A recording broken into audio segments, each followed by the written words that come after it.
할렐루야. 주님의 은혜가 오늘도 여러분 삶 가운데 가득하시기를 주의 이름으로 축원을 드립니다. 자, 오늘 이 누가복음 22장 54절부터 62절까지의 말씀, 드디어 베드로가 주님을 세 번씩이나 모른다라고 부인하고 있는 그 아주 분명하고도 참 안타까운 장면이 소개가 되고 있습니다. 이 장면이 이해가 되려면 이 장면 자체가 가지고 있는 이 장면의 문제가 아니라 앞에서 이미 계속해서 24절부터 보시면 베드로가 부인할 것을 이미 말씀하신 예수님의 그 정확한 지적이 있었죠. 그래서 그 34절의 말씀이 이미 적중이 됐습니다. 예수님이 뭐라고 말씀하셨지요? 이르시되 베드로야, 내가 내게 말하노니 오늘 닭 울기 전에 내가 세 번 나를 모른다고 부인하리라 하시니라. 며칠 지나지도 않고 오늘 바로 네가 그거 울기 전에 부인할 것이다라는 게, 여러분 이 본문을 좀 잘 보셔야 됩니다. 이게 단락으로 되어 있는데 단락이 고리로 연결되어 있어서 그 고리로 연결되어 있는 단락들이 또 연결되어 있을 뿐만 아니라 앞과 뒤를 싸고 있어서 그 가운데 있는 내용이 그 바깥에 있는 것들을 이야기하는 근거가 됩니다. 그럼 무슨 얘기냐면 24절부터 34절까지 베드로가 부인할 것을 주님이 이미 말씀하셨습니다. 그러면 분명히 이건 어디랑 연결되느냐면 54절부터 오늘 본문인 62절까지 분명히 말씀하신 대로 베드로가 부인을 해버립니다. 이게 본문 말씀이 누가가 얼마나 치밀하게 기록을 해놨는지 그 속에 베드로의 패역함도 기록이 되어 있고 이 속엔 베드로의 제자됨도 기록되어 있어요. 베드로를 지금 매장시키는 게 아닙니다. 이 54절부터 62절까지는 앞서서 주님이 이미 말씀하신 네가 나 모른다라고 부인할 거다. 오늘 하루도 지나기 전에 세 번이나 더군다나 나를 모른다고 부인할 거다. 그게 계속 이루어지고 있는 게 54절부터 62절까지입니다. 56절에 보면 한 여종이 베드로의 불빛을 향하여 앉은 것을 보고 라고 나와 있습니다. 불빛을 향하여 앉았다래. 불을 피워놨는데 불빛을 향하여 앉았습니다. 뭔 얘기냐 하면 그냥 불을 피워놨으니까 불을 쬐고 이거 앉아 있는 것처럼 보이지만 여러분 형상은 뭐냐면 불빛을 보고 앉았다. 아예 빛을 보고 앉아 있는데도 불구하고 모른다라고 부인을 한 겁니다. 그 빛이 누구냐면 예수 그리스도이거든요. 아니 예수 그리스도를 대면하여 보면서도 예수 그리스도를 쳐다보면서도 모른다라고 부인을 한 겁니다. 그때 예수님이 61절에 보면 돌이켜서 베드로를 보시니라고 나와 있어요. 이게 다 연결되어 있는 내용들이거든요. 표현상으로 이제 그렇습니다. 근데 어쨌든 보시면 아시겠지만 58절에 처음에 그 불빛을 향해 앉은 것을 보고 야, 이 사람이 그 예수와 함께 있었다라고 이야기하니까 난 모른다라고 이야기하면서 58절에는 조금 후에, 다시 한번 조금 후에, 여기 조금 후에라는 말은 뭔 얘기냐 하면 시간이 좀 지난 다음에라는 말이 아니라 여러분 조금이라는 시간이 베드로에게 주어진 겁니다. 기회로 주어진 거거든요. 어떤 기회가 주어진 거죠? 예수님을 인정할 수 있는 기회가 주어졌습니다. 그런데 또 모른다라고 이야기합니다. 59절에는요. 1시간쯤 있다가 또 1시간이라는 시간이 주어졌어요. 조금 1시간, 여러분 며칠이 아닙니다. 조금 1시간, 분명하게 우리에게 기회가 주어집니다. 조금 1시간, 뭐 그렇게 짧은 시간입니까? 아니요. 순간일지라도 기회로 주어집니다. 근데 그걸 못 깨닫습니다. 지금 누가는 이렇게 수많은 기회가 주어지고 있다는 것이죠. 베드로에게 주님을 인정할 수 있는 기회가, 주님을 인정한다는 것은 내가 잘못했다는 걸 인정하는 거거든요. 여러분 이건 자존심의 문제가 아닙니다. 생명과 죽음에 관한 문제입니다. 지옥과 천국에 관한 문제고요. 구원과 멸망에 관한 문제입니다. 조금 1시간쯤 뒤에 그 짧은 시간에 시간이 주어지고 기회가 주어지면 잘못했습니다. 내가 실수했습니다. 하나님 내가 부인했습니다. 내가 몰랐습니다. 내가 믿음이 없었습니다. 왜 인정을 안 하고 왜 그걸 돌아올 생각을 하지 않는지 모르겠어요. 주님이 기회를 이미 주셨는데도 불구하고. 저도 수많은 성도들과 이야기를 나누며 며칠을 터울을 두고 아니면 어떤 사건과 상황을 두고 이야기하다 보면 조금 아니면 1시간쯤 정말 짧지만 기회가 주어지거든요. 근데 그 기회를 인정을 안 하더라고요. 계속 자기 걸 주장을 하더라고요. 계속 모른다라고 주장을 하더라고요. 좀 답답합니다. 자, 그러나 이제 본문이 이야기하려고 하는 것은 제가 24절부터를 언급을 해드렸어요. 그러면 24절부터 34절까지 한 덩어리, 35절부터 38절까지 한 덩어리, 39절부터 53절, 죄송합니다. 39절부터 46절까지 한 덩어리. 그 다음에 오늘 47절부터 53절이 뒤에 이어지고 있는 54절부터 62절까지 한 덩어리에서 앞에 있는 것과 하면 하나, 둘, 셋, 넷, 다섯 이렇게 연결이 되고 있어요.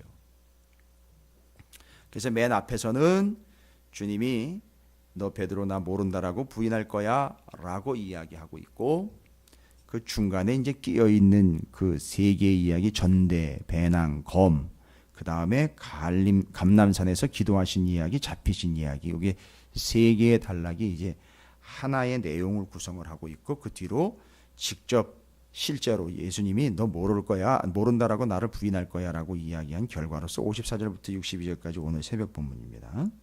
자, 그러면은요, 주님 앞에서 베드로가 24절부터 34절까지 뭐라고 각오를 했습니까? 마음 가운데 그가 말하되 33절에 주여 내가 주와 함께 오게도 죽는 데에도 가기를 각오하였나이다 라고 분명히 아주 마음을 굳게 먹고 각오까지 했습니다. 그러나 그 각오와 그 마음 먹은 것이 54절과 62절만 보십시오.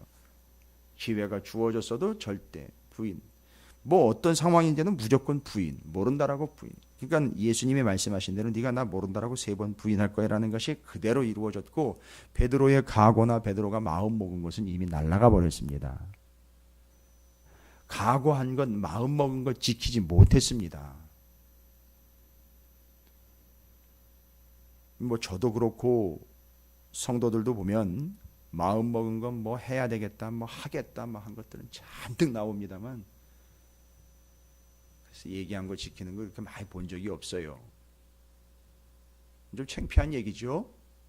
그러나 여러분, 그건 창피한 걸 넘어서 그건 심각한 수준이라는 걸 이야기해주고 있습니다. 베드로가 보십시오. 각오와 심지어는 베드로가 죽기를 각오하고까지요. 그리고 마음 먹은 것이죠.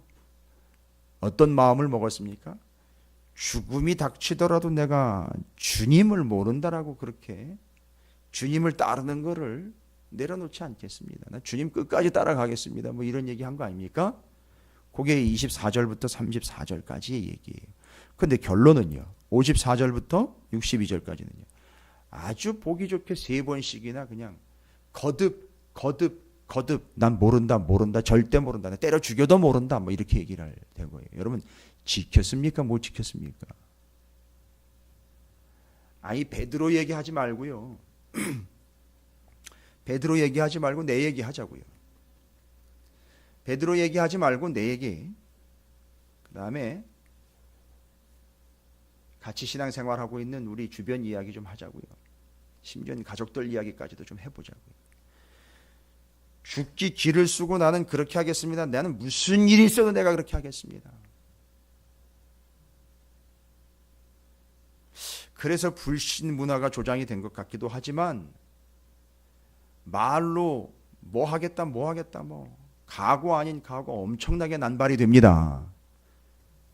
네, 지켜지는 건 별로 없다라고 이미 말씀드렸습니다. 베드로 이야기는요, 내가 무슨 일이 있어도 주님 따라가겠습니다라고 각오했습니다. 마음 먹었습니다. 작정했습니다. 그러나 54절부터 62절까지 아주 보기 좋게 주님이 말씀하신 대로 모르겠다 완전히 녹다운이 되어버립니다.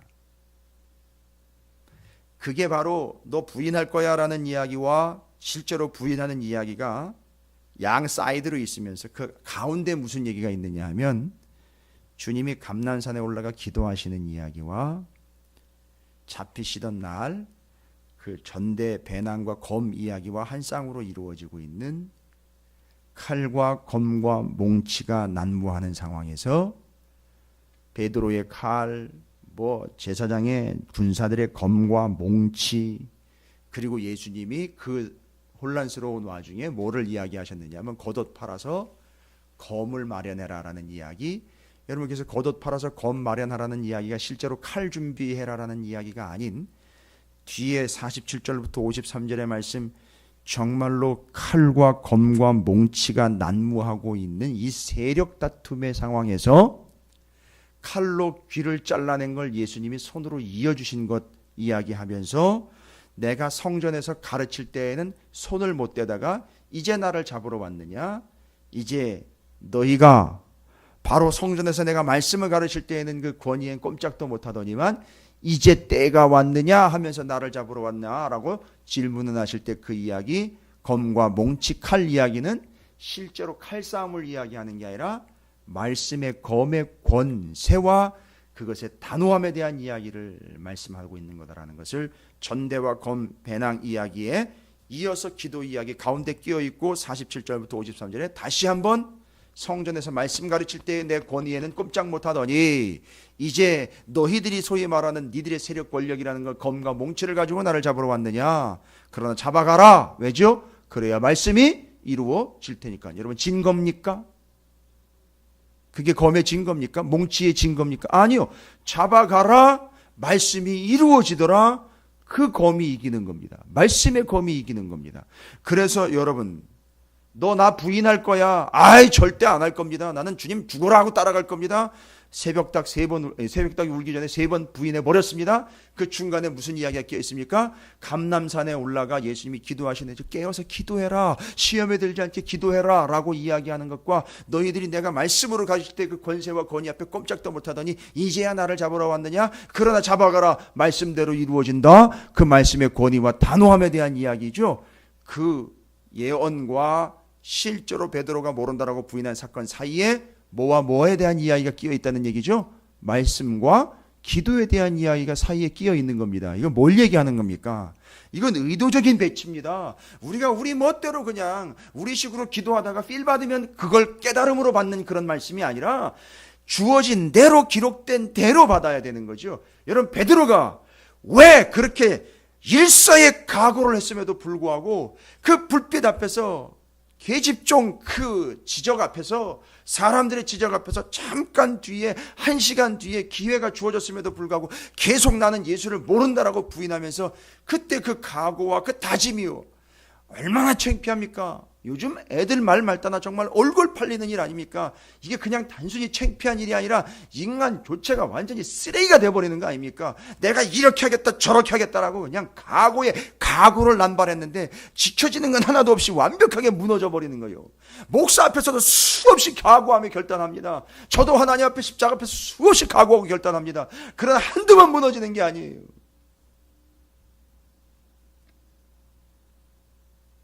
선배 목사님들이 그렇게 얘기를 해요. 인생이 다 그런 거고 목회가 다 그런 거예요. 아니 그러다 보면 다 죽는 거 아닙니까? 그러다 보면 다 배부를 걸 나는 거 아닙니까? 아니 이렇게 하겠다 저렇게 하겠다 저렇게 하겠다. 근데 못 지킵니다. 단 하나도 제대로 이루어지는 게 없어요. 뭘까요? 그 사이에 누가 끼어 있으면 뭐가 끼어 있습니까? 기도와 말씀이 끼어 있는 거예요. 뭡니까? 베드로가 그 기도와 말씀을 붙잡지 아니했기 때문에 마음을 지키지 못했다라는 거예요. 이 본문이 아주 체계적이고 죄송합니다. 표현이 그렇습니다. 아주 과학적으로 명확한 인과관계를 가지고선 설명을 하고 있어요. 왜 오늘날 교회와 성도들이 입으로만 남발을 하면서 기도는 유창한 듯하지만 왜 그들은 그 마음을 지키지 못하는 걸까요? 왜 오늘날 교회와 성도들은 왜 그 진리를 지키지 못하는 걸까요? 왜 약속을 지키지 못하는 걸까요? 남아 이러는 중천금 이런 얘기가 아닙니다. 한 번 한다고 했으면 그걸 끝까지 지켜야지 도덕적이고 윤리적인 이야기라는 게 아닙니다. 영적이며 진리이며 생명과 직결된 문제를 얘기하는 겁니다. 왜 못 지키는 겁니까? 보십시오. 왜 안 지켜질까요? 당연합니다. 그가 제대로 된 기도, 참된 기도, 끈질긴 기도, 온전한 기도, 하나님의 말씀과 함께 말씀과 기도를 붙잡지 않은 결과 그 마음은 절대 지킬 수 없다라는 걸 이야기하고 있는 거예요. 그래서 여기 감난산에서 기도하실 때 실제로 주님이 슬픔으로 인하여 잠든 것을 보시고 실제로 기도 못한 거죠. 야, 시험에 들지 않게 일어나 기도해라. 그러니까 기도하지 않았다는 겁니다. 말씀이 검과 몽치로 잘못 이해한 거지요. 말씀에 대해서. 여기 검 2개 있습니다. 됐다. 오해 집어 쳐라. 이렇게 얘기하는 거지 않습니까? 그 말씀에 대한 이야기 모르고. 여러분, 말씀과 기도입니다. 뭘 지키겠습니까, 우리가? 말씀과 기도로 우리의 마음을 지키는 거예요. 다른 방법이 없습니다, 여러분. 이게 전체적인 구조의 본문이 말하려고 하는 중요한 핵심 내용이고요. 그리고 제가 어제 새벽에도 잠깐 말씀드렸습니다만 이제 이 세 부분이 감난산에서 기도하신 39절부터 46절, 47절부터 53절, 54절부터 62절에는 중요한 연결점과 함께 중요한 대조가 이루어지고 있다는 걸 제가 말씀을 드렸어요. 47절부터 53절까지 그 예수를 잡으러 오는 사람들 앞에 앞제비로 지금 찾아온 사람이 유다입니다. 가룟 유다죠. 여러분 47절부터 53절까지와 54절부터 62절까지는 두 사람을 대조하고 있다는 거 여러분 보셔야 돼요. 누구와 누굽니까? 유다와 베드로입니다. 여러분 그냥 겉모양으로 보면 가룟 유다가 주님을 배신한 자입니다. 완전히 배신한 자죠. 그 다음에 베드로는요. 잠깐의 이야기지만 예수를 부인한 자입니다. 배신한 자와 부인한 자 똑같습니다. 값으로 치면 다른 게 없어요. 배신한 자와 부인한 자는 똑같은 겁니다. 자, 이런 측면에서는 똑같지만 여러분 본문은 이 둘을 완전히 대조하여 분리를 시켜버립니다. 이게 또 은혜예요. 지금 우리에게 주는 참 은혜와 위로입니다.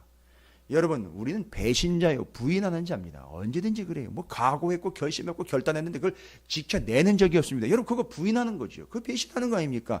그러나 베드로가 배신자와 부인자로서 유다와 같은 운명을 갈 것이냐? No! 아니라는 겁니다. 이게 가룟 유다와 베드로를 지금 갈라놓고 있는 겁니다. 똑같지 않다는 거예요. 어리버리 내지는 두리뭉실하게 둘을 섞어가지고 둘을 똑같이 그냥 한 무더기로 쳐넣는 것이 아니라 가룟 유다와 베드로를 완전히 선을 그어버립니다. 3번씩이나 모른다라고 이야기를 했는데 기회를 줬어요. 조금 후에 또 물어봤고요. 1시간쯤 뒤에 또 물어봤어요. 이건 기회를 준 겁니다, 여러분. 그 조금이라는 기간과 1시간이라는 기간을 계속 줬어요. 돌아올 기회를 줬죠. 여러분 가룟 유다에게도 기회 주셨던 거 아십니까? 돌아올 수 있는 기회를 줬어요. 그런데 오늘 베드로의 이야기는 주님 앞에 참된 제자인 베드로 수제자, 으뜸 제자, 참 제자라는 게 요것 때문에 이름이 붙여진 거예요.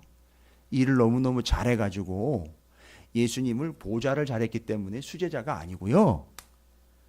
뭘 하나 맡기면 그걸 책임지고 완수를 해내기 때문에 그게 수제자가 아니고 요것 때문에 베드로가 첫 번째 으뜸 가는 제자의 수제자가 되었었던 것을 여기서 이야기하는 거예요. 이래서 베드로인 겁니다. 61절입니다. 모른다라고 3번이나 부인하고 난 다음에 예수님이요. 주께서 돌이켜 베드로를 보시니 베드로가 주의 말씀 곧 오늘 닭 울기 전에 내가 3번 나를 부인하리라 하심이 생각나서 라는 거죠. 여러분 여기 주께서 돌이켜 베드로를 보시니 돌이켜 보았다라는 표현이요. 누가복음에 여러 번 나와요. 베드로 말고 다른 표현도 여러 번 나옵니다. 그런데 그 표현들이요. 주님이 돌이켜 봤다라는 표현이 뜻이 뭐냐면 의미가 문맥을 보셔야 돼요. 성경의 본문의 문맥을 보셔야 7장에도 나와 있고 9장, 10장, 14장, 23장에도 다 나와 있습니다. 돌이켜 보시니라고 이야기할 때 성경을 읽으시면서 한번 좀 표시를 해보시면 읽으실 때 좀 유념해서 보시면은 그 뜻 헬라어로 엔블레포라는 단어거든요. 엔블레포, 블레포가 보다라는 단어예요. 엔블레포에서 돌이켜 보다라는 말인데 그 문맥상 뜻을 보면 이런 뜻이 있습니다. 누가복음 안에서는 다른 것 말고 누가복음 안에서 주님이 돌이켜 봤다, 누군가를 돌이켜 봤다, 또 이게 지금 베드로를 돌이켜 보실 때의 그 뜻이 뭐냐면 꾸짖거나 타이를 때에 그 표현을 씁니다. 이해가 되십니까? 그냥 야, 이 불쌍한 놈아 이러면서가 아니라 이 짜증나네 이러면서 쳐다보는 게 아니고요. 주님이 돌이켜 쳐다봤다라는 말은 무엇인가 꾸짖거나 타이를 때 쓰는 거예요. 주님이 말은 안 하셨거든요. 그렇죠? 말씀은 안 하셨어요. 그런데 베드로를 그렇게 쳐다봤습니다. 타이르거나 꾸짖음의 표현과 의미로 베드로를 쳐다봤습니다. 문제는 그 다음입니다. 말씀도 안 하셨어요. 입도 뻥끗 안 하시고 그냥 돌이켜 쳐다보셨습니다. 그런데 베드로가 어떻게 했습니까? 뭐죠? 그 주님이 말씀하신 게 생각이 났다는 거예요. 그리고 62절이 이게 수제자 베드로입니다.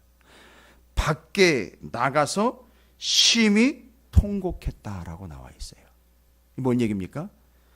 바깥 어두운 데 영혼이 되지 않고 바깥 어두운 데 영혼이 되기 전에 지가 나가서 스스로 나가서 심히 통곡했다. 의미가 뭡니까? 회개하고 돌아왔다라는 거예요.